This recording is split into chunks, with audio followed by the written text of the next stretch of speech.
Assalamualaikum warahmatullahi wabarakatuh. Selamat datang di podcast Selaras Talk. Time to sharing. Let's talk. Assalamualaikum warahmatullahi wabarakatuh. Selamat datang di podcast Selaras Talk. Time to sharing. Let's talk. Sahabat-sahabat Selaras yang sangat berbahagia, yang sangat saya banggakan, kami banggakan. Saat ini Selaras Jakarta sudah masuk season yang keempat. Di samping sebelah kiri saya sudah ada narasumbernya, yaitu Bapak Ustadz Abdul Hadi. Waalaikumsalam warahmatullahi wabarakatuh. Alhamdulillah sehat. Tak lupa kita panjatkan puji dan syukur kita kepada Allah sehingga hari ini kita masih bisa dapat nikmat iman, Islam dan sehat tentunya. Dan lupa juga salawat dan salam kita sampaikan kepada junjungan kita Nabi Muhammad SAW. Allahumma sholli wa sallim alaihi. Semoga kita kelak nanti di yaumil akhir dapat syafaatnya. Amin. Tema hari ini kita membahas tentang sejarah Ka'bah, Ustaz ya. Betul ya. Kita kalau mengacu dari salah satu surat firman Allah di surat Al-Imran ayat 96 yang artinya sesungguhnya rumah ibadah yang pertama yang dibangun untuk manusia adalah Baitullah, yaitu Bakkah atau Mekah ya Pak Ustaz ya, yang diberkahi dan menjadi petunjuk bagi seluruh alam. Nah, pertanyaannya ini Pak Ustaz, mungkin sahabat-sahabat Selaras pengen tahu nih dari makna surat ini, kapan sih Ka'bah itu dibangun? Apakah pada masa Nabi Adam alaihissalam atau pada saat Nabi Ibrahim alaihissalam? Terima kasih pada Bapak Lukman. Memang ini adalah salah satu yang sering dipertanyakan oleh kebanyakan saudara-saudara kita yang melaksanakan ibadah haji ataupun melaksanakan ibadah umroh.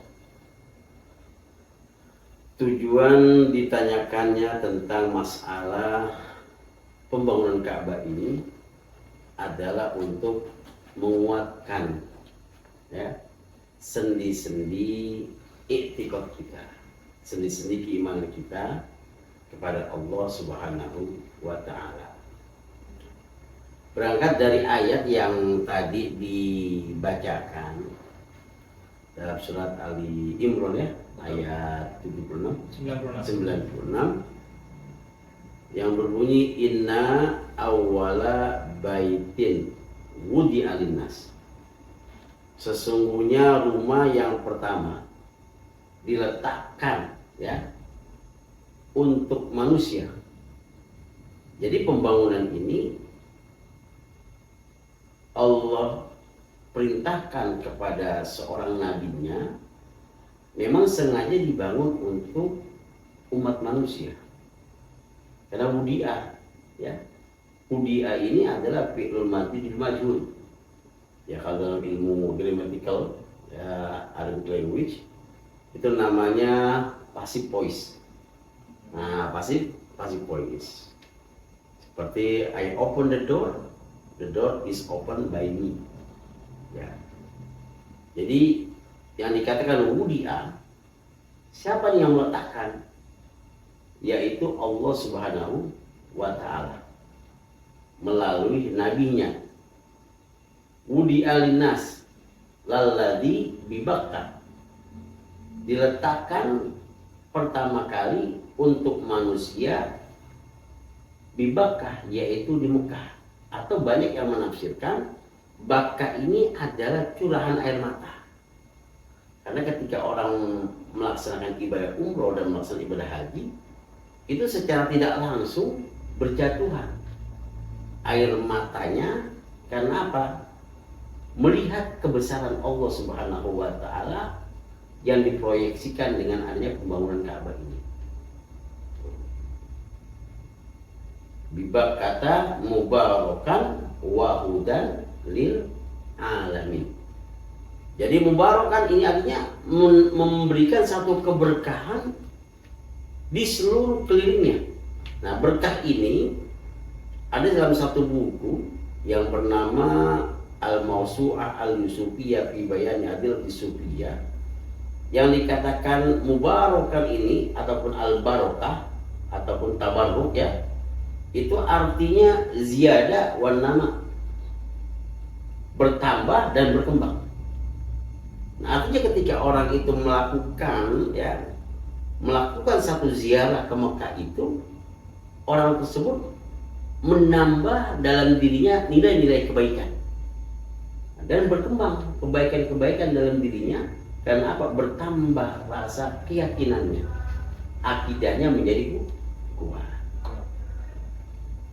Nah sekarang Ka'bah itu kapan sih dibangunnya? Ya, ada yang mengatakan bahwasanya Ka'bah itu telah dibangun oleh para malaikat sejak zaman Nabiullah Adam alaihi salam, dan bentuknya itu tidak seperti yang sekarang. Bentuknya itu persegi panjang. Persegi panjang. Kemudian pada zaman Nabi Nuh, ini Ka'bah mengalami kehancuran karena diterjang air. Banjir bandang. Bukan ikan bandeng. Bandang. Diselan oleh air bah. Air bah seperti yang Iya. Kemudian dia rubuh. Baru ketika itu Allah Subhanahu wa Ta'ala memerintahkan kepada siapa tuh? Kepada Nabiullah Ibrahim alaihissalam beserta Ismail alaihissalam, yang ketika itu kalau tidak salah dalam satu buku yang bernama Ibrahim Khalilullah, itu ketika itu Nabi Ibrahim berumur kurang lebih 99 tahun. Dia membangun kembali itu pondasi-pondasi Ka'bah seperti itu, ya. Jadi di dalam Al-Quran juga sudah diterangkan bahwa saya yang meletakkan qawaid, pondasi-pondasinya itu adalah Nabi Ibrahim alaihissalam untuk membangun kembali Ka'bah yang telah ditimpa oleh air bah ketika itu. Nah, Nabi Ibrahim alaihissalam, ya, itu menikah dengan Siti Sarah di Ur, Babilonia, ya. Itu ketika Nabi Ibrahim itu sudah berumur 49 tahun. Udah tua ya? Iya. 49 tahun dia nikah. di Irak ya. Di Irak oleh Siti Sarah, ya. Nah, kemudian setelah itu Nabi Ibrahim itu mencari tentang hakikat ketuhanan. Sebenarnya Tuhan ini siapa sih? Karena Nabi Ibrahim itu adalah bapaknya para nabi dan seorang nabi yang membawa dengan nilai-nilai tauhid. Bapak tauhid, ya. Dengan apa? Ketika itu Nabi Ibrahim alaihi salam itu apa namanya? Falamma janna ilaihil lailu ra'a qauqaban. Ya baziran qala hadza rabbi. Qauqaban qala hadza rabbi. Ya. Falamma janna alaihil lailu, maka ketika itu sudah mulai malam itu timbul malam, ra'a qauqaban. Itu Nabi Ibrahim itu melihat bintang-bintang di langit. Maka ketika itu Nabi mengatakan qala hadza rabbi. Ini adalah Tuhanku. Dia mencari, ya. Mencari apa? Pencarian Tuhan. Ya? Pencarian Tuhan, seperti itu. Nah, falamma afala qala la uhibbul afilin. Maka tak kalah ini bintang-bintang itu terbenam, maka Ibrahim berkata, saya tidak menyukai yang terbenam. Tidak kekal. Nah, berarti dia tidak kekal. Kemudian dia melihat bulan, melihat matahari, semuanya juga tenggelam. Akhirnya dia menemukan bahwa saya ini bukanlah Tuhan. Nah, disitulah ketika itu Nabi Ibrahim beserta dengan Siti Sarah pindah. Kemana itu? Ke daerah Turki yang bernama apa itu? Tadi saya ingat tapi sekarang sudah lupa lagi namanya. Itu namanya di Haran, ya. Di Haran dia itu bertempat tinggal dengan Siti Sarah. Maka ketika itu Siti Sarah, maka dia itu pergi kemana? Pergi ke Mesir. Nah, setelah pergi ke Mesir, ini Siti Sarah diambil sama Fir'aun. Diambil oleh Fir'aun, maka ketika Nabi Ibrahim alaihissalam itu berumur kurang lebih 89 tahun, nah Siti Sarah dibebaskan oleh Fir'aun, ya, di Haran, ya, di Haran itu ada Turki, ya. Haran itu Turki. Dia kembali lagi ke Haran, kemudian dia hijrah ke Palestina. Mulai dia membuat altar untuk melaksanakan penyembahan kepada Allah Subhanahu wa taala, yaitu di mana? Di Palestina. Ya, yang sekarang kita kenal dengan Baitul Maqdis. Nah, seperti itu, ya. Maka ketika itulah Nabi Ibrahim alaihissalam itu mendapatkan budak-budak dari Firaun yang kemudian diantaranya itu adalah Siti Hajar dari Palestina itu. Kemudian dinikahkan, lahirlah yang namanya Ismail alaihi salam, ya. Ketika Nabi Ibrahim itu berumur kurang lebih di situ hampir 90 tahun. Ya, hampir 90 tahun baru mendapatkan seorang anak. 80 tahun ya, mendapatkan seorang anak. Dari situlah ada satu perintah dari Allah Subhanahu wa taala untuk apa? Untuk berhitan bersama yang Ismail alaihissalam. Ya, ikhtatana Khalilu Ibrahim hina samanuna min umrihi bil qulub. Jadi ketika umur 80 tahun itu Nabi Ibrahim baru berhitan. Itu baru ketika Nabi Ismail alaihissalam, Ismail baru diperintahkan oleh Allah, ya. Wa id yarfa'a Ibrahim qawaidah. Maka ingatlah takkan Nabi Ibrahim itu meletakkan dan mengangkat pondasi Ka'bah bersama dengan putranya. Dibangun itu Ka'bah oleh Nabi Allah Ibrahim alaihissalam. Untuk pembukaan yang kedua kalinya itu ya. Iya, diabadikan di surat Al-Baqarah ayat 127 ya. Iya. Yang kalau tidak salah ini Ustaz. Dan ingatlah ketika Nabi Ibrahim meninggikan fondasi kedua bersama putranya Ismail alaihissalam, seraya berdoa, ya Tuhanku, kami terimalah amal dari kami, sungguh Engkaulah yang Maha mendengar lagi Maha mengetahui. Betul, iya. Nah, kalau bicara nih masalah jarak nih Ustaz. Jarak pembangunan Masjidil Haram di Mekah dengan Baitul Maqdis yang ada di Masjidil Aqsa atau Baitul Maqdis yang ada di Palestina. Ya. Berapa tahun bedanya? Kalau boleh tahu. Dalam Sahih Bukhari Muslim, jarak pembangunan Baitul Haram atau Masjidil Haram dengan Masjidil Aqsa, ya, ini terdapat dari hadis Rasulullah Sallallahu Alaihi Wasallam yang berbunyi, "Qultu ya Rasulullah." Aku berkata, wahai Rasulullah, ayu masjidin, ya, ayu masjidin, masjid mana? Wudi'a fil ardi, yang dibangun di atas dunia itu atau atas bumi ini, awal.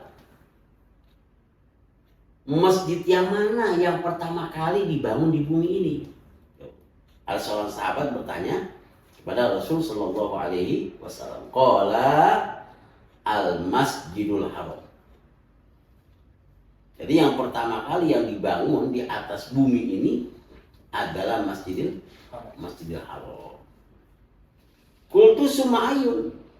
Nah, kemudian sahabat itu bertanya, kultu. Dia berkata sumayun. Terus apa lagi? Nah, apa dikata? Qala al-Masjidul Aqsa. Kemudian Rasulullah bersabda, masjid yang kedua dibangun di atas dunia ini ataupun di atas bumi ini adalah Masjidil Aqsa. Terus sahabat bertanya, qultu kam kanat bainahuma. Sahabat bertanya lagi kepada Rasul, ya, kam kanat bainahuma. Jaraknya berapa tahun sih antara keduanya? Qala arba'una sanah, 40 tahun. Jadi jarak pembangunan antara Masjidil Haram dengan Masjidil Aqsa itu jaraknya kurang lebih 40 tahun. Ainama adrokatka as-sholatu fasolli. Ya, dimanapun engkau itu, ya, menemui sholat, maka fasolli, sholatlah. Bi anna, ya apa ini? Fa innal fadla fihi, maka sesungguhnya sholat di dalam dua masjid ini mendapatkan keutamaan. Nah, jadi memang ada keutamaan ketika kita itu melaksanakan sholat baik di Masjidil Haram ataupun di Masjidil Aqsa, itu banyak sekali keutamaannya. Di antara keutamaan kita sholat di Masjidil Haram itu kita mendapatkan kalau lebih pahalanya itu 100.000 kali. Ganjaran pahalanya. Banyak, ya? Oh, banyak pahala itu. Deposito.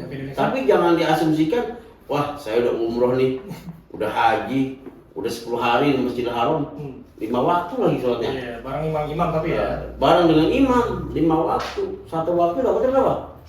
Sekali sholat? 1.000 kali. 100.000 kalau 5 kali? 1.000. 500.000 kalau seminggu. Banyak. Di Indonesia nggak usah sholat lagi. Enggak, apa Indonesia nggak usah sholat. Karena ada banyak pahalanya. Enggak begitu. Ya, tidak seperti itu. Artinya adalah keutamaannya, nilainya.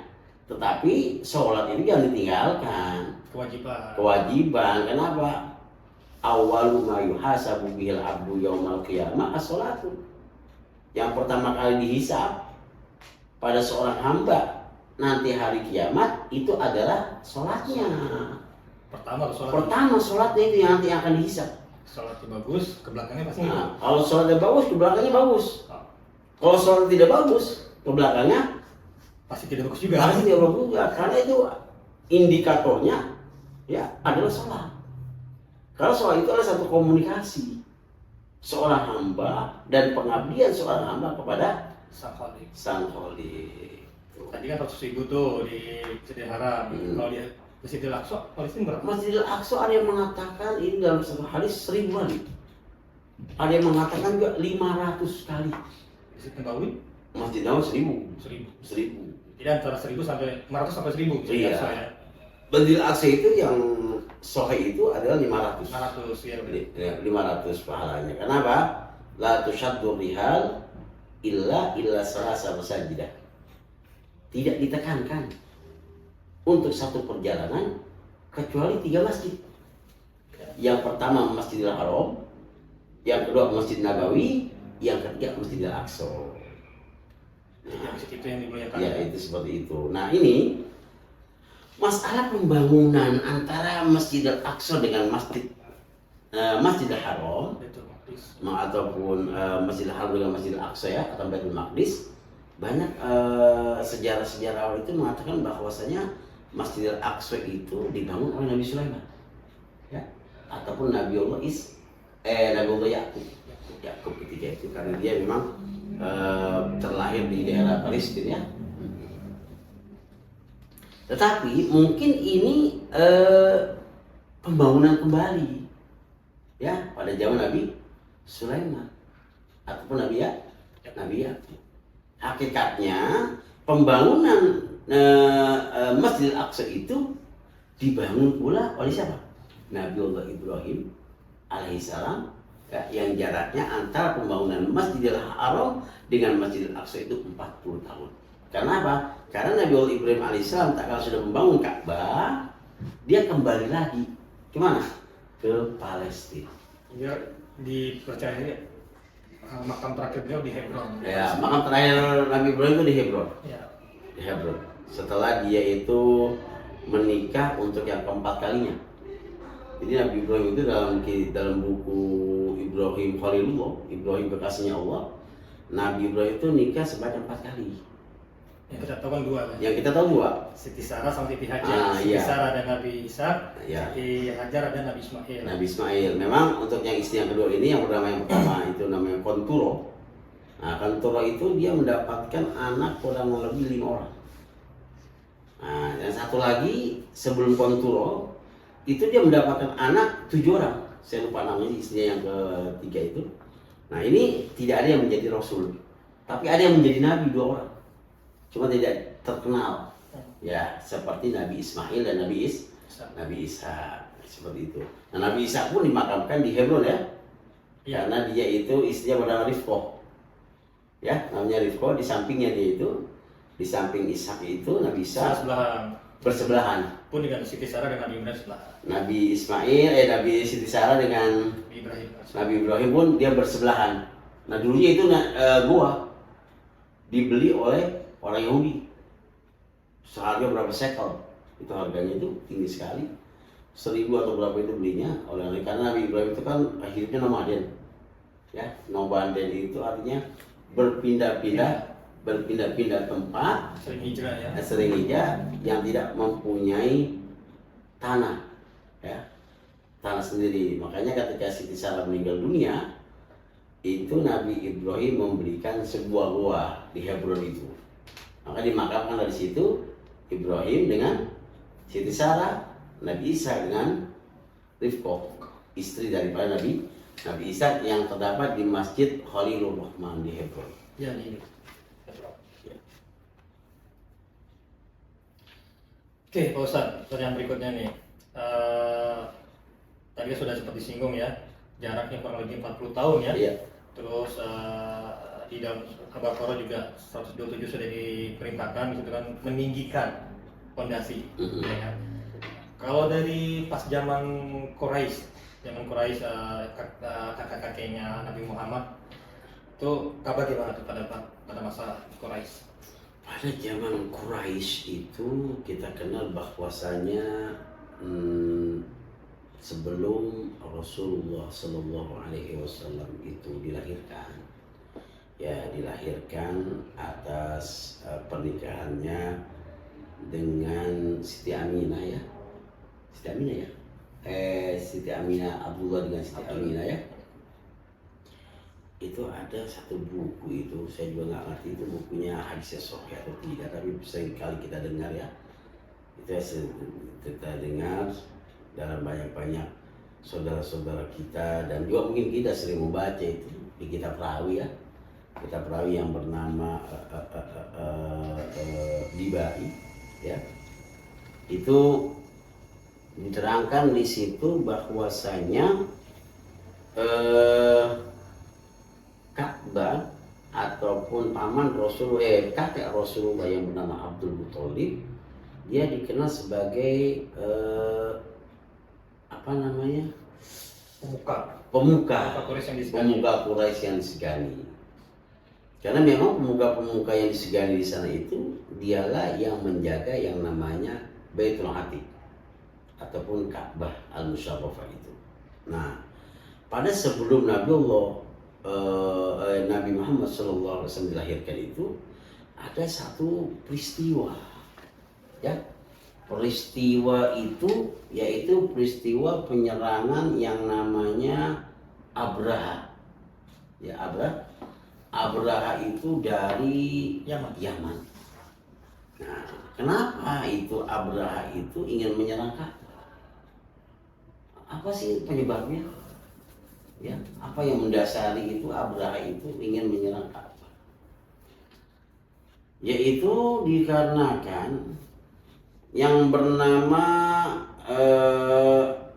Hijaz ya. Dulu itu adalah tempat persinggahan para saudara-saudara. Ya, saudara-saudara dalam satu misi perdagangan. Nah, jadi sahabat-sahabat selaras memang lupa Pak Ustaz. Hijaz itu dulu nama sebelum kerajaan Saudi Arabia, namanya Hijaz dulu saja. Betul ya. Sebelum Saudi Arabia, Jazirah Arab itu sebutnya Hijaz, negeri Hijaz. Ya, Hijaz. Karena ketika Nabi Ibrahim itu ingin hijrah ke Hijaz, itu dia itu melewati yang namanya daerah Beersheba. Beersheba. Dia itu melewati Beersheba, artinya itu ada yang disebut dengan Jalan Sutra. Nah, Jalan Sutra. Terus sampai ke negeri Hijaz, disitulah banyak saudara-saudara itu yang singgah di sekitar Ka'bah, tersebut. Sehingga menimbulkan kecemburuan nih. Sama siapa? Oleh Abraham. Ini Abraham ini sebenarnya dulunya bukan seorang raja. Dia itu ada seorang prajurit perang, tetapi mengalahkan satu peperangan, kemudian diangkat dia menjadi seorang raja oleh Raja Yaman yang terdahulu. Maka dia itu ingin menyerang Ka'bah dengan perantaraan pada pasukan Gajah. Nah ini pasukan gajah ini Abraha ini menaiki gajah yang paling besar. Namanya siapa gajah itu? Mahmud. Mahmud namanya. Nama gajahnya. Nama gajahnya Mahmud. Sebenarnya terbunyi kan? Iya. Oh. Namanya Mahmud. Nah maka ketika di satu perjalanan ini, ya, ini yang namanya Mahmud ini gajah tersebut dia duduk, tidak mau dibangunin ketika akan melaksanakan penyerangan ke Ka'bah itu. Nah ketika itu nih yang namanya si Abraha itu ingin melihat nih, ingatnya apa? Bagaimana sih tampang daripada Abdul Muthalib, penjaga Ka'bah itu. Karena ketika itu Abdul Muthalib ini diambil tuh ontanya 100 ekor unta oleh pasukan-pasukan Abraha ketika itu. Nah ketika itu, dia mengadakan satu apa namanya dialog antara Abdul Muthalib dengan Abraha ini akan mengatakan bagaimana engkau ini akan menjaga rumah tuanmu Ka'bah ini, bagaimana engkau jaga. Ini Abdul Muthalib bukan ingin menjaga Ka'bah, tapi dia mengatakan saya ini datang ke tempat kamu Abraha, menghampiri kamu ini, saya mau menanyakan unta saya yang kamu ambil. Bukan dia itu mengatakan saya menjaga Ka'bah, tapi dia mengatakan yang menjaga Ka'bah itu adalah yang memiliki Ka'bah. Artinya siapa? Allah. Tuh. Tetapi dia menanyakan apa? Menanyakan apa? Ontanya. Ontanya yang diambil. Jadi dia nggak khawatir dengan yang namanya Ka'bah tersebut. Ada yang lindungi ya. Karena ada yang dilindungi siapa? Yang mempunyai Ka'bah. Tuh. Dari situ nih Abraham bingung, ini orang sudah disegani untuk menjaga Ka'bah, dia sebagai penunggu Ka'bah atau juru kuncinya Ka'bah. Ketika Ka'bah mau diserang, bukan dia mau menjaga Ka'bah, tetapi apa? Nanyain ontanya. Ya, bingung kan Abraham itu. Bingung, akhirnya apa? Akhirnya Allah Subhanahu wa taala menurunkan ayat Alam taro kaifa apa? Alam taro kaifa apa? Rabbuka bi ashabil fil. Surat Al-Fil ya. Ya, surat Al-Fil. Ada burung ababil ya. Nah, burung ababil. Alam taro kaifa fa'ala rabbuka bi ashabil fil. Tidakkah kau melihat bagaimana apa yang Allah perbuat terhadap para pasukan-pasukan bergajah? Alam yaj'al kaidahum fi tadlil. Kemudian Allah Subhanahu wa taala belenggukan daripada tangan-tangan mereka tersebut.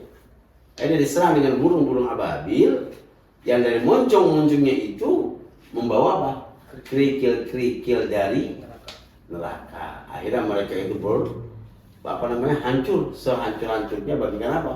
Bagaikan bulu-bulu yang terbang, hancur semuanya seperti apa? Ulat memakan daun itu. Tetapi ini gajah yang namanya Mahmud, dia selamat. Kenapa? Karena dia tidak mau menyerang Ka'bah, dia ingin kembali ke Yaman. Terus begitu. Namanya juga bagus, Mahmud. Nah, Mahmud kan terpuji kan? Terpuji di Ka'bah. Mungkin dia rubin Ka'bah kan? Iya, nggak mungkin. Akhirnya dia pulang ke sana. Akhirnya Abraham juga mati di situ. Baru yang dikatakan itu sebagai amul fil, sebagai tanda penghormatan atas akan kelahirannya Nabi Muhammad Shallallahu Alaihi Wasallam. Seperti itu. Nah, Ka'bah dulu itu bentuknya nggak seperti sekarang yang kita lihat. Dia itu agak lebih pendek. Itu istilahnya dalam ilmu ukuran itu ketika itu Ka'bah hanya 6 hasta.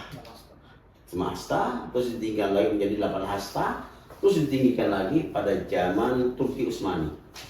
Seperti itu.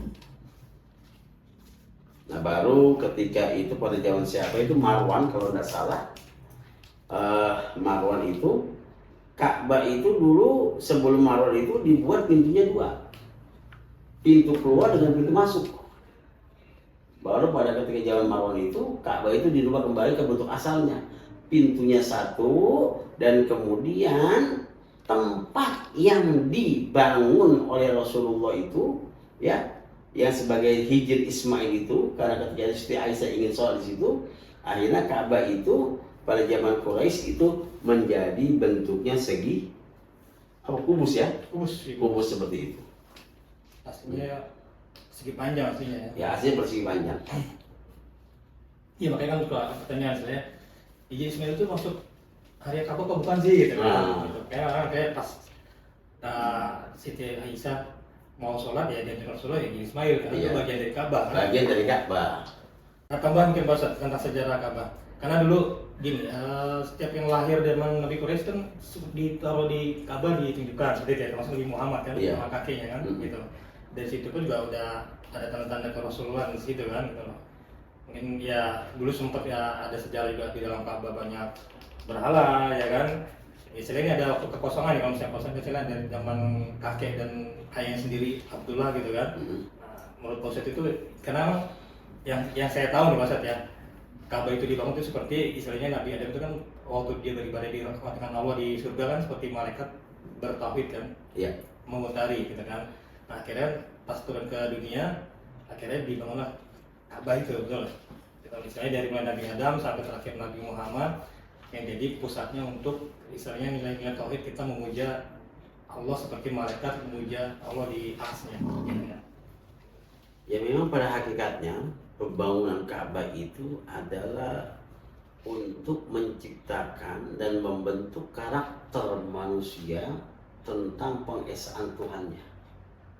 Nah makanya itu Ka'bah itu adalah sebagai satu simbol persatuan, ya, simbol persatuan dan simbol ketauhidan, ya, simbol ketauhidan sejak apa? Sejak zamannya Nabi Allah Ibrahim alaihissalam. Nah ini hakikatnya Ka'bah ini sebenarnya kalau melihat dengan mata batin ini tingginya ada segini. Dia itu sampai ke Baitul Ma'mur. Baitul Ma'murnya Allah Subhanahu wa taala. Di arsy itu malaikat-malaikat itu pun bertawaf setiap hari. Bertawaf. Tawafnya apa? Memutari Ka'bah berlawanan dengan perputaran jarum jam. Kalau jarum jam begini, berarti kan kemana tuh dia? Dia filosofinya. Ke bawah atau ke atas? Ke atas. Ke bawah. Ke bawah maaf ya. Kalau jarum ke bawah. Nah kalau kita membuka misalkan baut, kita muternya kemana? Kiri. Hah? Begini kan? Iya. Semakin ke atas apa semakin ke bawah? Ke atas. Nah semakin ke atas. Artinya ketika kita melaksanakan tawaf itu, ya dengan harapan nilai-nilai ruhania kita itu terus sampai ke atas, sampai ke arsy Allah Subhanahu wa taala untuk menimbulkan ya apa? Frekuensi cinta kita kepada Allah. Makanya dalam satu buku itu yang bernama Al-I'tisam yang dikarang oleh Asy-Syatibi itu menerangkan begini,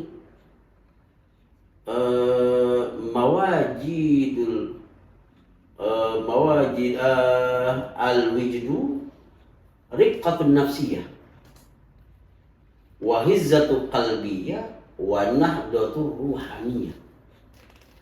Apa al-wijdu? Al-wijdu itu adalah rasa cinta. Bentuk cinta kita, bentuk cinta manusia kepada Sang Khalik itu digambarkan atau diproyeksikan dalam diri manusia tersebut. Tak kala timbul rasa cintanya kepada Allah, maka jiwanya, dirinya akan menjadi lemah lembut. Itu namanya riqqatun nafsiyah. Jadi lembut dia.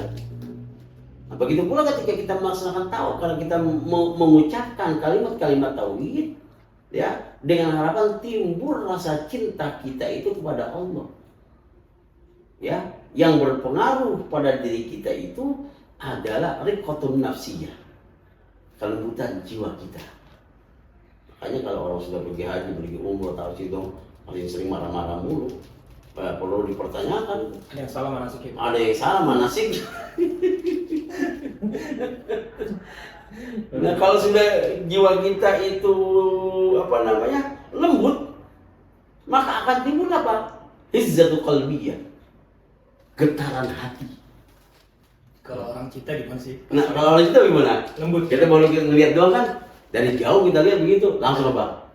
Hati ini nggak? Deg-degan nggak? Berdebar kan? Nah itu begitu. Jadi melembut kan ya. Hah? Yang melembut bicaranya kan? Bicara pasti diatur kan? Betul. Lemah lembut dia bicaranya, kemudian jiwanya terguncang, ya kan? Jiwanya itu terguncang tak kala semakin tinggi rasa cintanya kita kepada Allah Subhanahu wa ta'ala, akan menambah goncangan jiwa kita. Tuh, hati kita selalu gemetar, selalu bergerak, tak kala disebutkan siapa? Disebutkan Nama kekasih gitu. nama kekasih kita, yaitu Allah Subhanahu wa ta'ala. Kalau sudah seperti itu, akan terjadi yang namanya nahdlatul ruhaniyah. Ruhaniyah kita itu meningkat tinggi sampai kemana? Kepada nilai-nilai keruhanian Allah Subhanahu wa ta'ala. Nah kalau orang sudah begitu timbulnya itu seperti itu, maka ya kata dalam kitab yang bernama Madarijus Salikin karangan Ibnu Qayyim al-Jauziyah, itu dikatakan begini, al-wijdu samratul awrad wa kullama kasrat al-awrad qawiyat al-mawajid. Cinta itu adalah apa? Buahnya daripada wirid. Karena ketika kita tahu kita berwirid kan, kita wirid semua itu, maka semakin banyak kita menyebutkan asma Allah Subhanahu wa ta'ala, akan menjadi kuat kecintaan kita kepada Allah. Tuh, seperti itu ya. Mudah-mudahan ini orang-orang yang melaksanakan ibadah umrah itu bertambah. Amin. Bertambah apa? Imannya. Imannya, bertambah cintanya kepada Allah Subhanahu wa ta'ala, sehingga ruhaniyahnya itu meningkat. Dalam artian ibadahnya lebih getol, ibadahnya itu lebih giatlah lagi, artinya dia mendapatkan satu perubahan dalam pelaksanaan ibadah umroh untuk lebih apa? Lebih bagus lagi melaksanakan ibadah kepada Allah. Baik. Kasih kami Pak Ustaz. Jadi tema kita kan sejarah Ka'bah ya.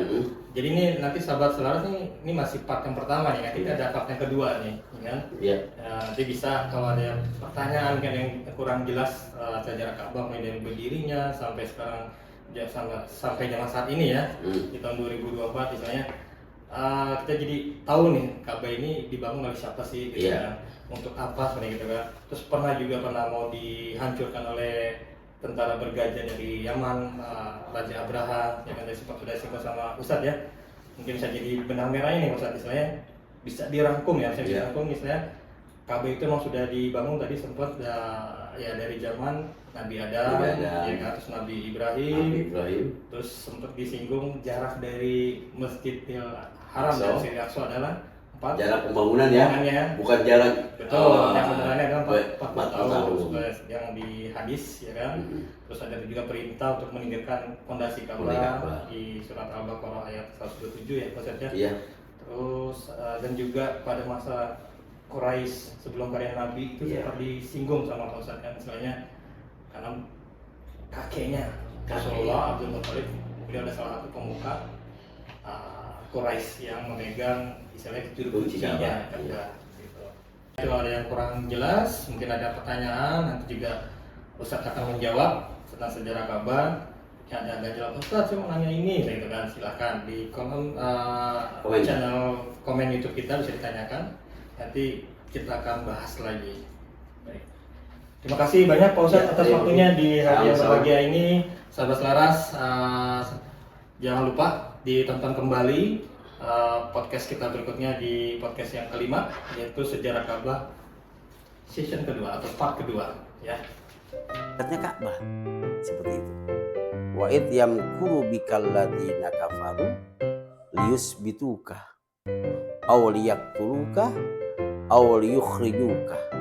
Selaras talk, time to sharing. Let's talk.